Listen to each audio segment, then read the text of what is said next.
Hello everyone, welcome to my YouTube channel. This is Shikha Sambarkar and today our topic is Computer Network Part 19. Under this there is a subtopic Communication Protocol Part 1 and under this there we will discuss today HTTP, FTP, TCP/IP, SLIP, PPP, SMTP, POP3. These all are communication protocols and this is our topic today. This video is helpful for class 12 CBSE students, those who have opted computer science and informatics practices as an optional subject, and other students also can watch the video, those who are interested in this field, computer network. So let's start our topic. Here our topic is communication protocol.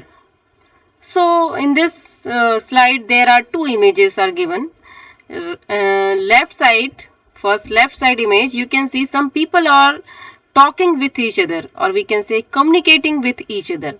So these people are communicating with each other using any language, using some rules. If one person is talking, that at that time other one is listening, and if other one is talking, then first one is listening. So there are some rules, communication rules we can say. Using that rules, using that languages, these people are talking with each other. So that is communication rule. Just like that, here at the in this another image, you can see right side image. You can see one person is sending email, or we can say one person is working on internet, or sending some request to the server, and after some time he is getting response. He is requesting, and after some time he is getting response. So there are also some rules. There are also some rules using which the person is communicating with other person, communicating with or we can say is working on internet, communicating with other persons using some rules. So that rules are called here protocols. In general, we can say protocol is nothing but rules. Some rules using which some people can communicate on internet. So protocol means the rules that are applicable for a network. So this is the basic concept here. Protocol means rules. Communication protocol, communication rules. Now here you can see right side one image is given. Some layers, 7 layers are given here. These 7 layers are of OSI model. OSI model, I have discussed about OSI model in my previous videos. You can watch that videos. OSI model, open system interconnection. OSI means we can say it's a reference model that describes how information from a software application in one computer moves through a physical medium to the software application in another computer. We just say this OSI model, it's just a reference model, we can say structure using which two systems can communicate with each other. Two systems can communicate with each other using softwares. So this OSI, under this OSI model, there are 7 layers, and each layer performs a particular network function. So in this image here we can see there are 7 layers, and each layer has its own protocols. Protocols means rules. There are some protocols are given with the layer. In the first application layer there are some protocols. You can see that FTP, HTTP, POP3, SMTP, Telnet, some protocols are here in this application layer. So in this video we are going to talk about FTP, HTTP, POP3, SMTP, and it is these protocols are working at application layer. Some another protocols at transport layer, TCP is working, and today we will talk about TCP/IP. TCP at transport layer and IP at network layer. So we will discuss these things here. And one another PPP, that is working on data link layer. We will discuss that too here. So this a protocol is a formal description of message formats and the rules that two or more machines must follow to exchange those messages. So this is the basic thing. Protocol means nothing but just a rules, we can say here, and some protocols are working at different layers or different stages, we can say. So let's start our protocols. Here some points are given related to communication protocol. First is protocol means the rules that are applicable for a network. Second point, protocol defines standardized formats for data packets, techniques for detecting and correcting errors, and so on. A protocol is a formal description of message formats and the rules that two or more machines must follow to exchange those messages. There are some other points. We need protocols every time we want to do something on another computer. Every time we want to print something on a network printer, we need protocols. Every time we want to download a file, we need protocols. Every time we want to save our work on disk, we don't need protocols unless the disk is on a network file server. Usually, multiple protocols will be in use simultaneously. So, everything, whatever we are doing on a network, for that protocols are required. So, protocols means rules.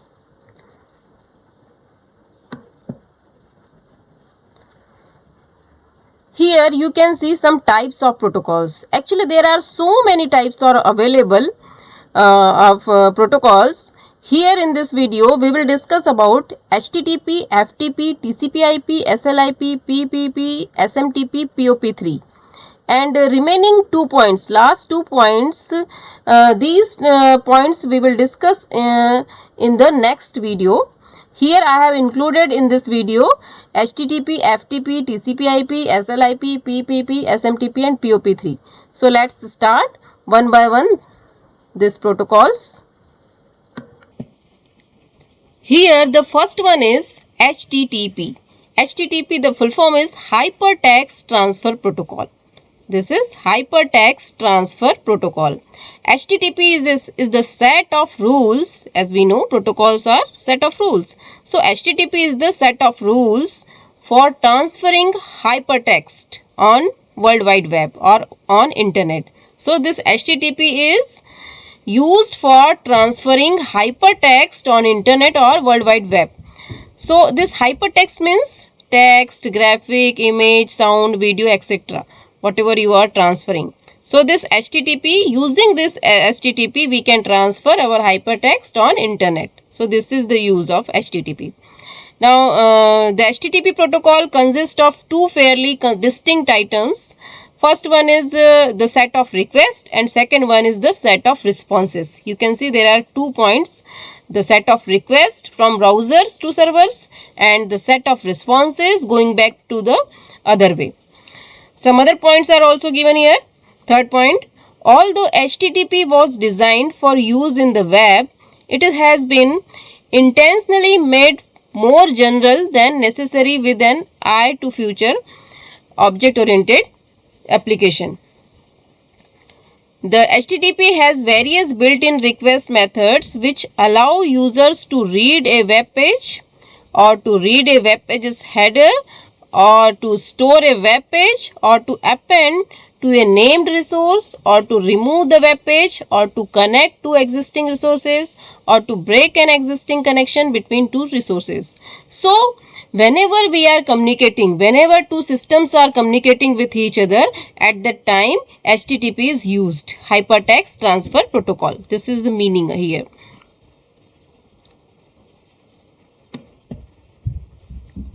Here you can see two images. Both are showing the same concept here. Actually, HTTP, Hypertext Transfer Protocol, and HTTPS. HTTPS, S is used for secure. Hypertext Transfer Protocol secure. So, in the first image, you can see that green circle with tick and the red circle with cross.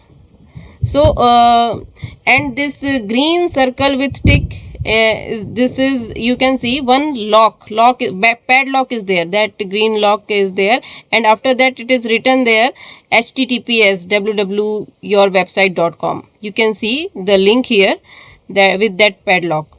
And in the this is the secure connection. At and the second red circle with cross, it is written there only http is there. And in the second image you can see the same thing is there. The padlock is activated, showing you that the browser connection to the server is now secure. If there is no padlock or the padlock shows a broken symbol, the page does not use SSL. SSL it is also a term. We will discuss it in the next slide. So let's see. Here SSL, Secure Sockets Layer Protocol. This SSL, it is a mechanism of data transfer over internet to provide a safe passage for the transmission of data, like transferring a message inside a locked safe. It encrypts, or we can say it encrypts means it converts into ununderstandable form the data, so that a third party cannot eavesdrop on the transmission and view the data being transmitted. So this SSL, this is Secure Socket Layer Protocol.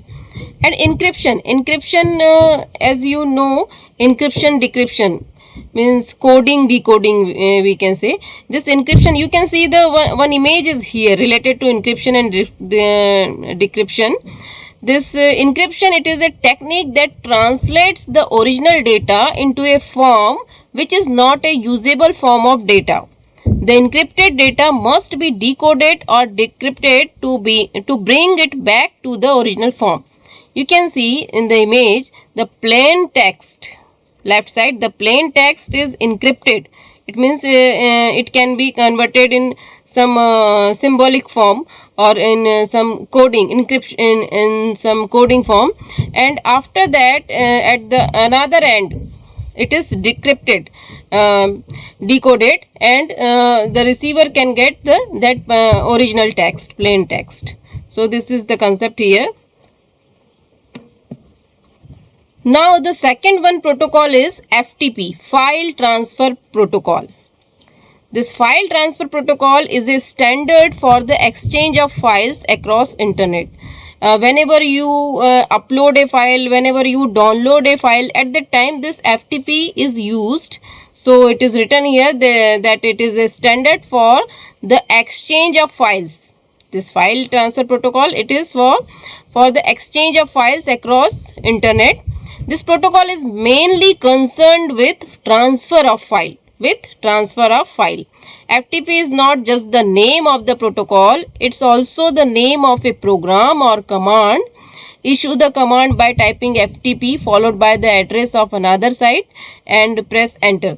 FTP works as a client server process, and FTP offers these advantages. There are some advantages. First is, it is very useful to transfer files from one network in an organization to another.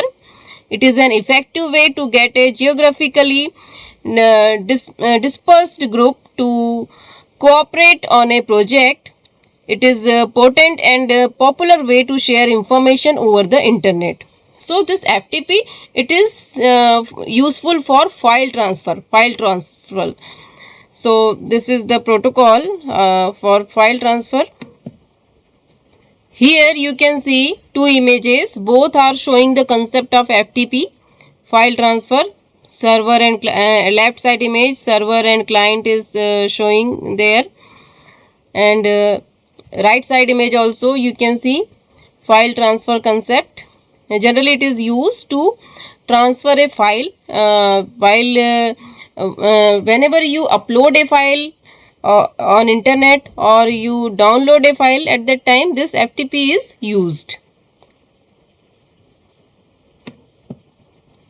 Now next is TCP/IP. TCP, Transmission Control Protocol, IP, Internet Protocol. And this is very important, TCP/IP protocol. IP part of TCP/IP uses numeric IP addresses to join network segments, and TCP part of TCP/IP provides reliable delivery of messages between networked computers. It means TCP and IP. This TCP, it's a part responsible for dividing the file or message into packets on the source computer. It is also responsible for reassembling the received packets at the destination or recipient computer. And this IP Internet Protocol, it's a part responsible for handling the address of destination computer so that each packet is sent to its proper destination. So this TCP/IP, Internet uses a set of protocols called TCP/IP. So this is very important here that TCP, it is responsible for dividing the file or message into packets on the source computer, and again reassemble that packets on the destination computer. And IP Internet Protocol, it is responsible for handling the address of destination. So this is the work. This is the work done by these two combinedly, TCP and IP. Here you can see two images. Left side image, at the transport layer, you can see TCP is working there. At the transport layer, TCP is working there. And right side image also, at the right side image you can see OSI layers are there. Then TCP/IP. TCP/IP has 4 layers. And right corner you can see some protocol names are there. At application layer, SMTP, FTP, HTTP, POP3 and some others also there. And at transport layer, TCP is working there. TCP is working at transport layer and IP is working at network layer. So network layer, IP is working, transport layer, TCP is working. So this is the picture here, image here. Here some next we can see SLIP and PPP. SLIP is serial line IP, and PPP point to point protocol. So here SLIP is for delivering IP packets over dial-up lines. This SLIP, it is for delivering IP packets over dial-up lines, and PPP point to point protocol is for transmitting IP packets over serial lines. So this is the work here, that SLIP is for delivering IP packets over dial-up lines, and PPP is for transmitting IP packets over serial lines. So we can see some points are here related to SLIP and PPP. SLIP stands for Serial Line Internet Protocol. PPP stands for Point to Point Protocol. SLIP does not perform error detection and correction. SLIP does not perform error detection and correction. PPP point to point performs error detection and correction. And SLIP supports only IP.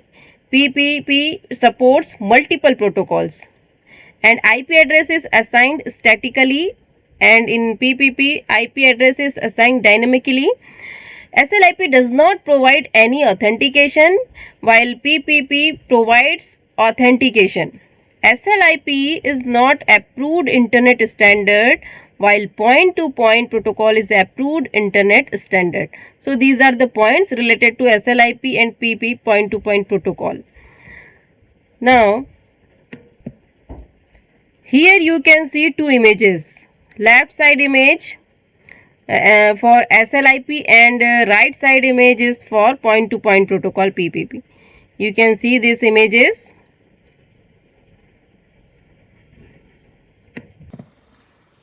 Now the next is SMTP and POP3. SMTP Simple Mail Transfer Protocol. POP3 Post Office Protocol version 3. So this SMTP, Simple Mail Transfer Protocol, it is used for sending emails across the internet. This SMTP is used for sending emails across the internet, and by default the SMTP protocols works on these ports, port number 25 and port 465. Port 25 is non-encrypted port, or we can say unsecure port, and port 465 is encrypted port or secure for secure communication it is used. And here POP3, Post Office Protocol version 3. 3 is here version. It defines the rules about receiving emails. As we have seen, SMTP is used for sending emails. SMTP for sending emails. And POP3 it is for receiving emails. Receiving emails from a remote server to a local email client. It also makes it possible for the users to download their received email messages onto their local computer so that they can read them even when they are not connected to the internet. So by default the POP3 protocol works on these ports, port 110 and port 995. 110 is unsecure email communication or non-encrypted port, and port 995 is encrypted port or secure email communication. So this is SMTP and POP3. The main difference is SMTP is used for sending emails and this POP3 is used for receiving emails. Here you can see two images are given and both are showing the concept of SMTP and POP3.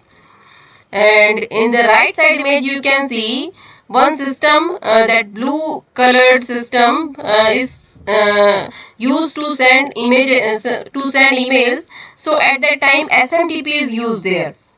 And at the right side image you can see that PC that is receiving the emails, that is at the time POP3 is used there.